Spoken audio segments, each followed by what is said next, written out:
తాడేపల్లి మండలం కుంచినపల్లి దగ్గర ఈ కరకట్ట దగ్గర మన రివర్ బ్రిడ్జి మన అపార్ట్మెంట్లో ఉన్నటువంటి సోదరులు అందరూ కూడా, అందులో ముఖ్యంగా నాగేంద్ర గారు, ఆయన కూరగాయల వ్యాపారం అంటే రైతులు కూరగాయలు పండిస్తే దాన్ని మార్కెటింగ్ చేయడం కొంత సమస్య. వాళ్ళ రైతులకు ఇబ్బంది వచ్చేదే మార్కెటింగ్ లేక. అటువంటిది బంగాళదుంపలు వ్యాపారం చేస్తూ వెజిటబుల్స్ బిజినెస్ చేస్తూ, అదేవిధంగా రామ్మోహన్ గారు, ఆయన బ్యాంకు, మరి ప్రసాద్ గారు, మన అపార్ట్మెంట్లో ఉన్నటువంటి పెద్దలందరూ కూడా, మరి నాతో పాటు సోదరుడు అనిల్ గారు, ఈ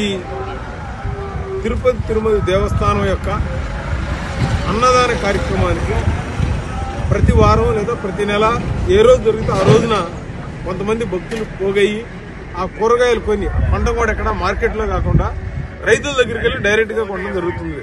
ఆ రైతులకి దీనివల్ల ఉపయోగం ఏంటంటే ఈ యొక్క దళారీ వ్యవస్థతో పని లేకుండా, ప్లస్ అక్కడికి వెళ్లేది ఫ్రెష్గా వెళ్తాయి కూరగాయలు. మళ్ళీ మార్కెట్కి అయితే వాళ్ళకి వస్తే రేపు పొద్దునకి వెళ్తాయి, మళ్ళీ రేపు చేసి ఎల్లుండికి వెళ్తాయి. ఇక్కడ ఏం చేస్తున్నారు, ఈ రోజు కోసి ఈ రోజే లారీ ఎక్కించి పంపించేస్తున్నారు. అందుకనే ఎవరికి తోచింది వాళ్ళు, సోదరుడు బంగాళదుంపలు, ఇంకొకళ్ళు క్యాలీఫ్లవర్, ఇంకొకళ్ళు పచ్చిమిర్చి, సపోజ్ నేను కరివేపాకు, ఇంకొకళ్ళు ఆకుకూరలు, ఇలా ఏది దొరికితే అవి అన్నదానానికి పంపించడం. టీటీడీ వారి యొక్క లారీ వస్తుంది, ఆ లారీలో పంపించడం అనేది చాలా అదృష్టం. అందులో మహిళా సోదరీమణులందరూ కూడా రావడం.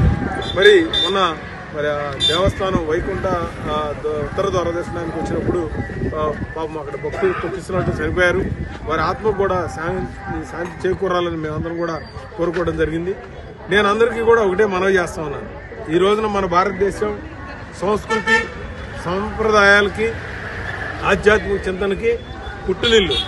ప్రపంచంలో ఎక్కడ ఏమీ లేనప్పుడు ఇక్కడ మనం వేదాలు కానీ, లేకపోతే రావణాసురుడు రాముడి టైంలో పుష్ప విమానాలు లాంటివి కానీ, లేకపోతే మహాభారతంలో మరి కుండల్లో 100 కుండల్లో పెట్టి ఈరోజు సర్గోసి అనే విధానంలో ఏదైతే ఉందో పిల్లలను పుట్టించే విధానం కానీ, ఇవన్నీ కూడా మన భారతదేశంలో ఒకప్పుడు చరిత్రలో ఉంది.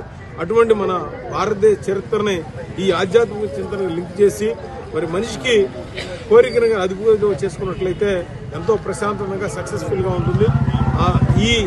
ఆ కోరికను అదుపుగా చేయాలంటే మనం దేవుడు దగ్గరగా ఉండాలి, ఆధ్యాత్మిక చింతనకు దగ్గరగా ఉండాలి.